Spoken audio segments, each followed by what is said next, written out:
Hello guys, welcome back to my channel. So first video आपण बघितला होता part 1, जिथे मी नागाव बीचला गेली होती, पण तो मला नाही आवडला. सो मला एक छान क्लीन बीच हवा होता जो लेस क्राउडेड असेल. तर बादामी बीच जो आहे तो नागाव बीच कनेक्टेडच आहे. तुम्ही लोकल रहिवासींना विचारू शकता. सो आम्ही तिथे गेलो, 2 मिनिटा अंतरावरतीच होता. तुम्ही बघू शकता खूप छान क्लीन असा आहे हा, आणि 2 मिनिटाच्या अंतरावरतीच होता आणि खूप छान सनसेट सुद्धा आलं होतं. आणि आम्ही इव्हिनिंगला गेलो होतो. सो ते बघा खूप छान असं सनसेट दिसते. आता तुम्ही सनसेट एन्जॉय करा.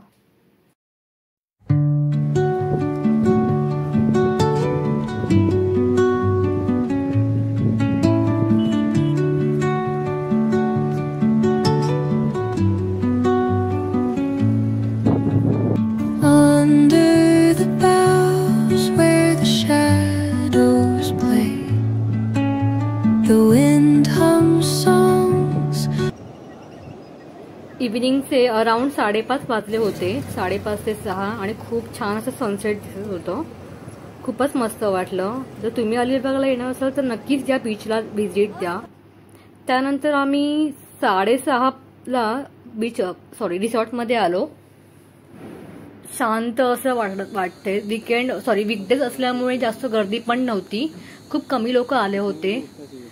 सो खूप असं छान सायलेंट वाइब होतं, मस्त वाटत होतं एकदम.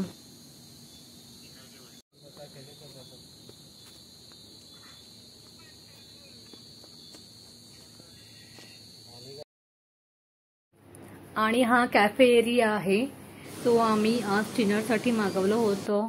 सुरमई थाली, प्रॉन्स थाली आणि बोंबील फ्राय. जमते दोघांच्याही आवडीचं आहे. त्यानंतर आम्ही झुल्यावरती बसून छान असा निवांत वेळ टाइम स्पेंड केला. सो रात्री आम्ही जेवण वगैरे झोपलो. आणि हा मॉर्निंगचा व्ह्यू आहे, खूप छान असा थंडगार आणि greenery. So it's breakfast time guys. सकाळी चहा पिला, मिसळ पाव होता ब्रेकफास्टसाठी, आणि कांदे पोहे आणि फ्रुट्स होते, वॉटरमेलन. छान असा टेस्टी यमी ब्रेकफास्ट होता. ब्रेकफास्ट करून आम्ही बॅडमिंटन खेळायला गेलो.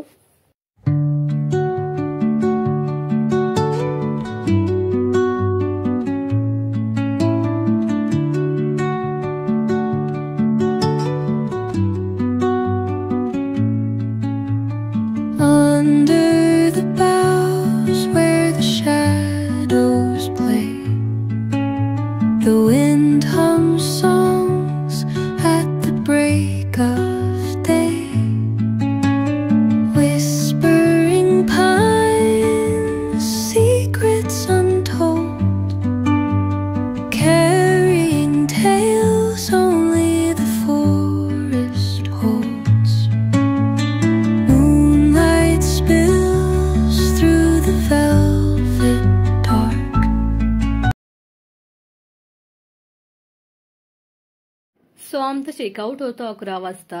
बॅडमिंटन खेळून आम्ही फ्रेश झालो, रेडी झालो घरी यायला. आणि जवळच रामेश्वर टेम्पल आहे, खूप छान मंदिर आहे. तर तुम्ही अलिबागला येता तर इथे नक्कीच व्हिजिट द्या.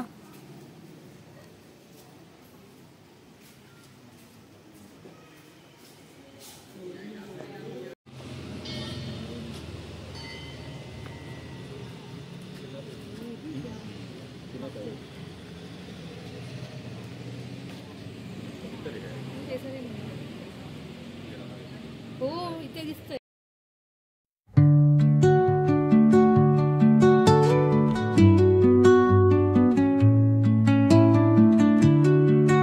मंदिरमध्ये छान असं दर्शन झालं. आणि येताना पोयनाडला मंडेचा एक मार्केट लागतो, तर तिथे आम्ही गेलो बघायला काय काय आहे ते.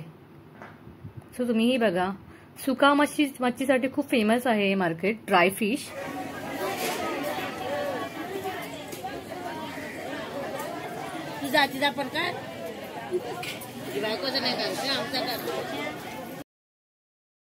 मार्केट फिरून झालं आणि येताना आम्ही डोसा खाल्ला. I hope you guys like my video. So please like, share and subscribe. Bye.